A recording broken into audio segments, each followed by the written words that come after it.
Y nos sumergimos de nuevo en ese libro, que ya casi es una biblioteca, más que un libro, porque tiene muchísimos capítulos de historias peculiares que no escribo yo, sino que lo escribe mi compañero y amigo, periodista, escritor además, por lo que se hila perfectamente, Tony Cruz. Muy buenas noches, Tony. Hola, ¿qué tal, Rafa? Un placer como siempre, ¿cómo estamos? Pues fíjate, la semana pasada bromeábamos de la Edad Media. No vamos a irnos a la Edad Media, pero tampoco nos vamos a quedar muy lejos. Nos vamos a la Edad Moderna porque vamos a hablar de un individuo eh, posterior a la corte de Luis XIV, si no me equivoco, de esa Francia convulsa, previa, bastante previa, ¿no? Muy previa a todavía en década a la Revolución Francesa. Un individuo que en inglés se traduciría su apellido como Ley, pero que el tipo muy legal no era. Bueno, hablas tú de muy previo a la Revolución Francesa de 1789 y, hombre, aunque cronológicamente sí, que quedaban muchas décadas para que estallara la Revolución Francesa, sí que se puede decir, y hay quien lo sostiene, que la labor de John Law en Francia fue en parte la que ocasionó esa Revolución Francesa. Pero bueno, no voy a empezar por el final, ¿no? Sí. Hablamos de un periodo en el que se conoce como el siglo de las luces, con muchos cambios, con muchas reformas, incluso no solo en lo político, sino también evidentemente en lo legal e incluso también en lo económico. Y John Law, pues bueno, dentro de ese despotismo ilustrado, dentro de esa revolución industrial, pues era un tipo que, aunque ahora se puede hablar de controvertido, en su momento se le consideraría genial, ¿no? Porque fue capaz de llevar a cabo proezas y sobre todo fue siendo capaz de ir levantándose de los golpes que, si no bien la vida, sino él mismo, le daban. O sea, que él mismo se metía en líos y él era capaz de salir y acabar pues teniendo una nueva oportunidad, ¿no? Él nace en Edimburgo, entonces Reino de Escocia, parte independiente todavía del Reino Unido, y era hijo de un orfebre con bastante potencial, ¿no? Y bueno, el tema del orfebre, el orfebre entonces no era estrictamente como se conoce ahora, es un simple artista del metal, sino que en aquella época tenían cajas fuertes en las que guardaban monedas y otros objetos de valor, y eso les derivó a convertirse en muchos casos en banqueros. Y John Law, pues bueno, desde siempre estuvo en contacto con el dinero y con el dinero y también con la capacidad de calcular cosas referentes al dinero. Él se le puede considerar a la larga, lo veremos como un primer teórico, uno de los primeros teóricos de la economía, ¿no? Con 17 años hereda la fortuna de su padre, pero hay un problema y es que a este hombre le encantaba el juego. Lo que pasa es que el juego no he entendido como algo propio del azar, sino como algo propio de los números y en consecuencia de la estadística. Él parece ser que apostaba mucho, tenía dos grandes vicios, uno era el juego y otro eran las mujeres. Entonces ambos le generaron más problemas que alegría, aunque siendo parte de su naturaleza, en el fondo pues era su pulsión en consecuencia, independientemente de las penas que le pudieran generar, era su destino. O sea, que no podía luchar contra su destino y siempre estuvo ligado de algún modo a esas dos pulsiones, ¿no? Así que John Law empezó a jugar y empezaba a jugar siempre entendiendo el juego, digo, como una manera de conseguir algo a través de las posibilidades de las estadísticas. Y le iba bien, en general le fue bien porque fue atesorando cierta cantidad de dinero, pero al mismo tiempo que lo gastaba, o sea, que lo ganaba, lo gastaba. Con lo cual era algo que al final pues iba generándole controversias porque al mismo tiempo se metía en líos, ¿no? Y se metió también en líos por una mujer, por Elizabeth Villiers, una mujer que era al mismo tiempo la pareja de otra persona importante de la época allí en Londres, que es donde se fue, es donde se desplazó John Law, y allí en Londres pues acabó batiéndose en duelo en lo que se conocía entonces, y creo que todavía ahora mantiene el mismo nombre como Bloomsbury Square, que es el lugar donde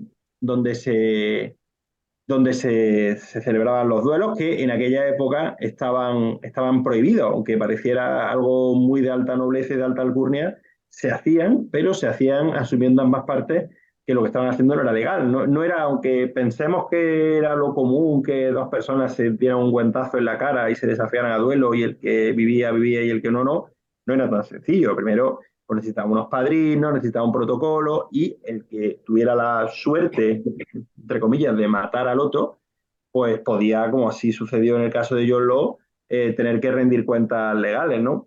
Tal fue la situación que John Law sobrevivió, es decir, mató a su enemigo, en este caso a, al capitán, a Wilson, a un capitán que era Wilson, que era una persona con mucho poder en la corte inglesa, y evidentemente la justicia pues, fue severísima con este John Law. Y el 9 de abril fue cuando mató a este señor en el duelo y poco después se le juzgó y se le condenó a morir en la horca a John Law. Lo que pasa que después se le conmutó por una multa al entender que el homicidio había sido involuntario. Bueno, involuntario, todo lo involuntario que puede ser un duelo, o sea, que involuntario entre comillas.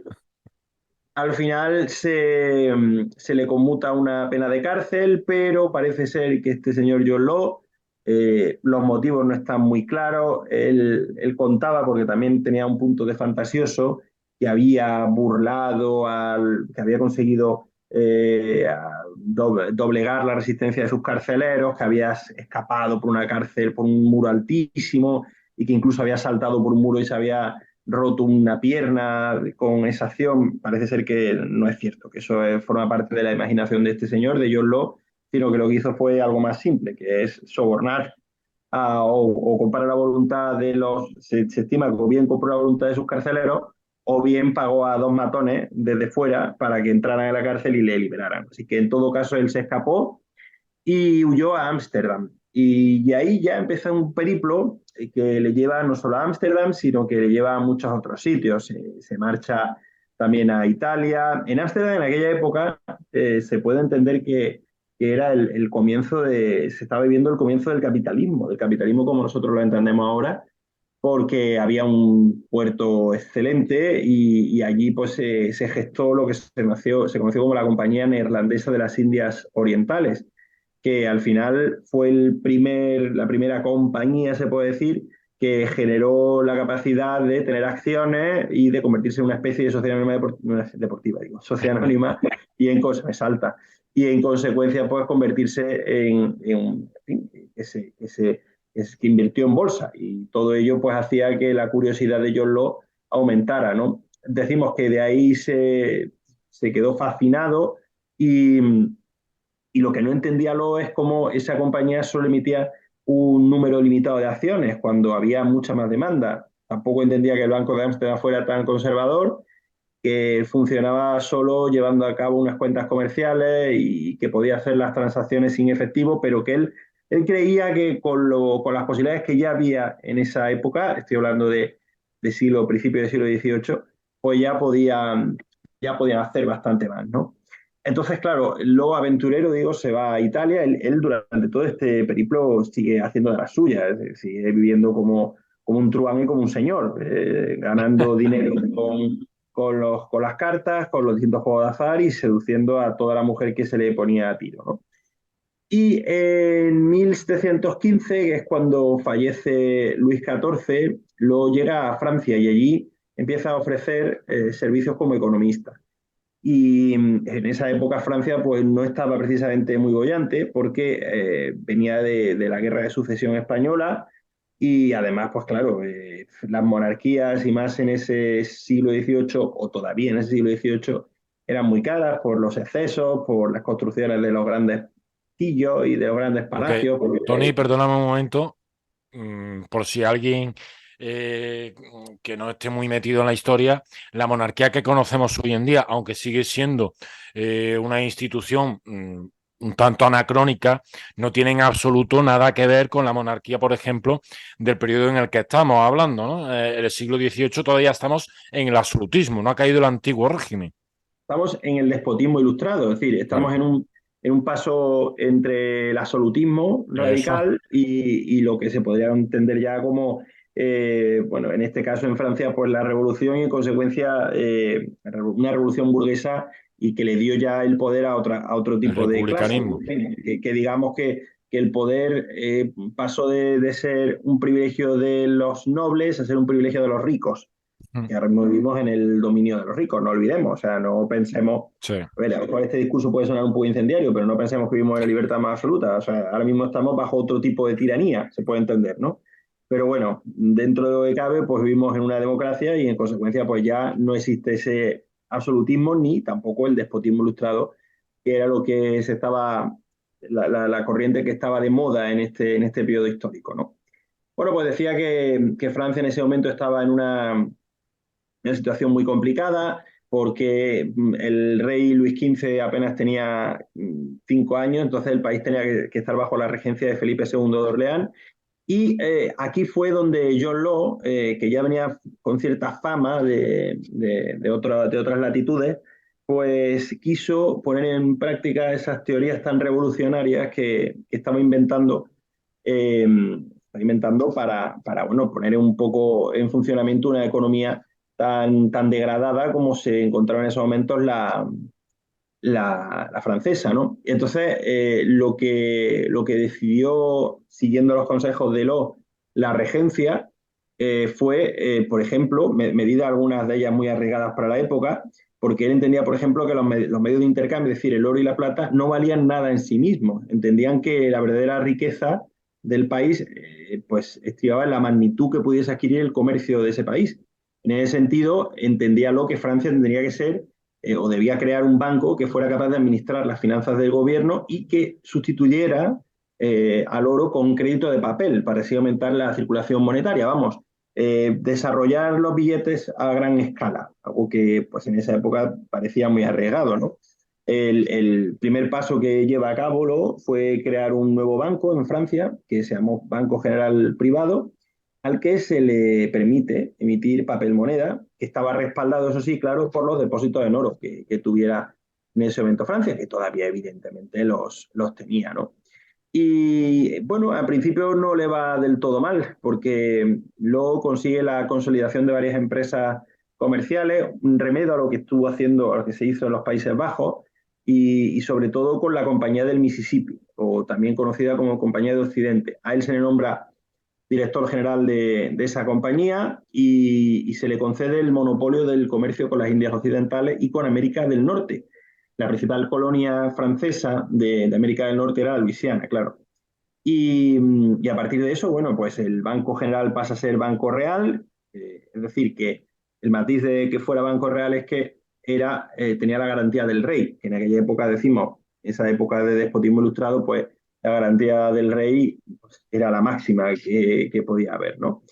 Y bueno, poco a poco esa compañía de Occidente va creciendo, absorbe a otras compañías coloniales francesas, pero digamos que fue creciendo mucho hasta morir.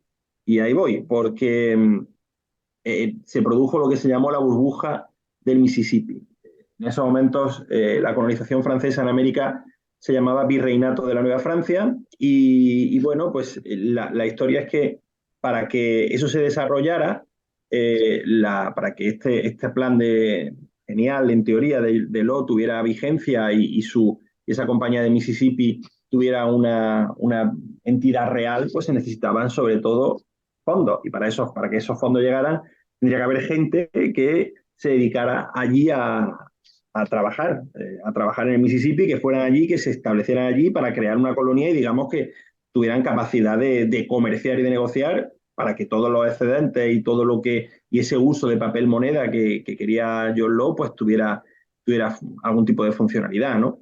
¿Qué pasó? Pues que, bueno, en principio sí que se generaron muchos beneficios con esas acciones de la Compañía de India y posteriormente lo que sucedió es que el regente, el duque de Orleans, decidió imprimir billetes sin avisar a Law.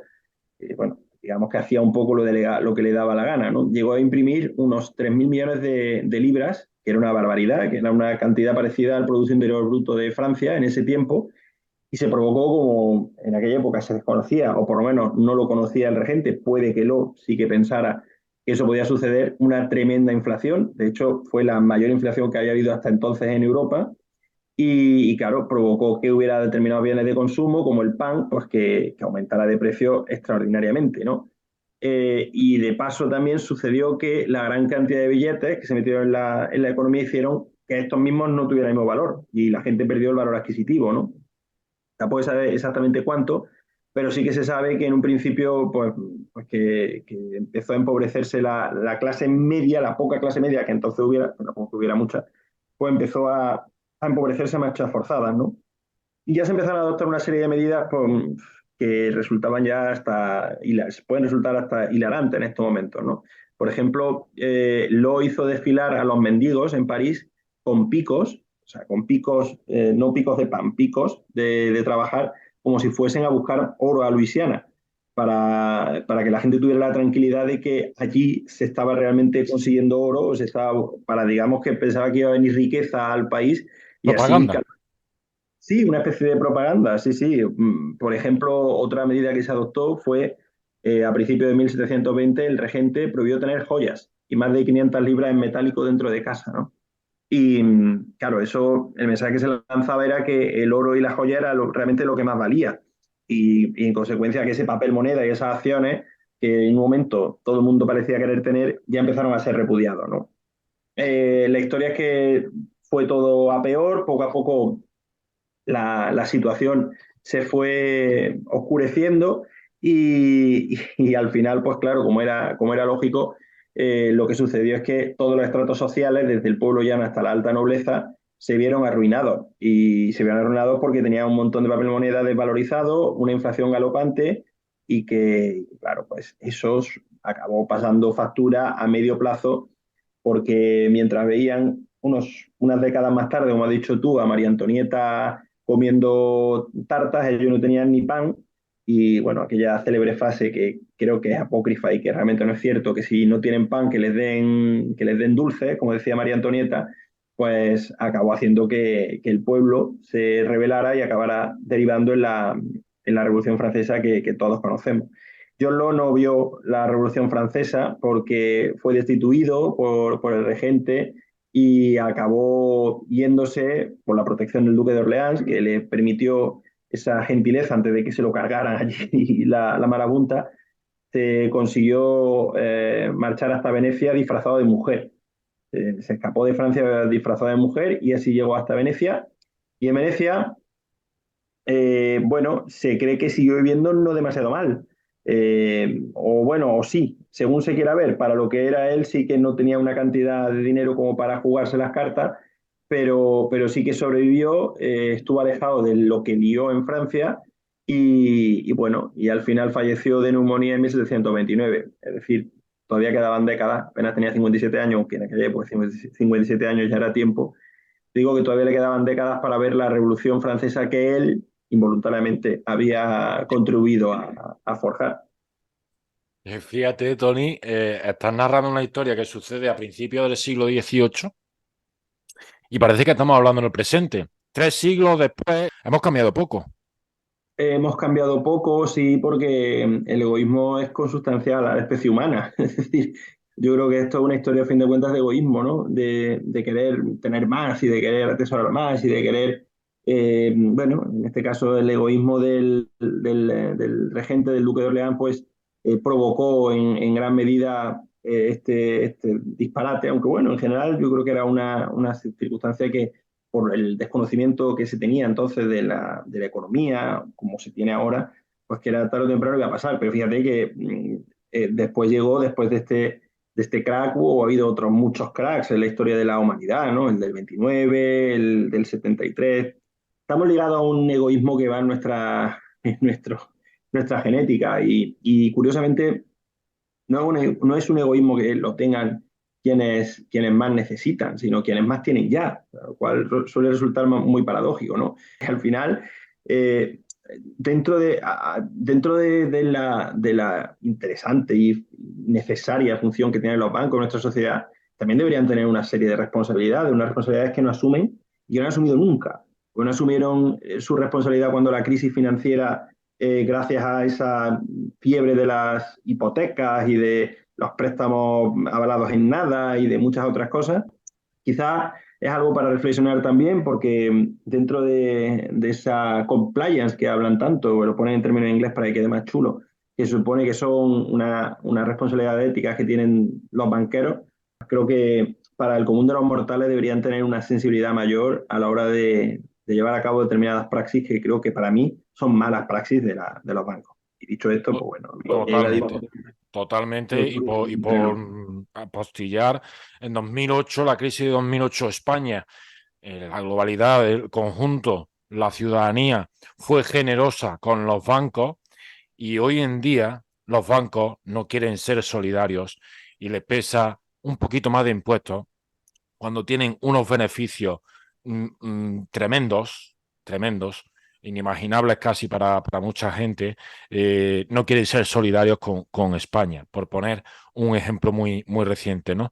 De esa realidad de los bancos, mientras le van quitando, por cierto, servicios, posibilidades de servicios, capacidad de manejarse a las personas mayores, ¿no? Hecha la crítica, no somos comunistas, aunque lo hayamos parecido. Hecha la crítica, Tony, como siempre, muchísimas gracias y un abrazo fuerte. Nada, un placer, Rafa, como siempre.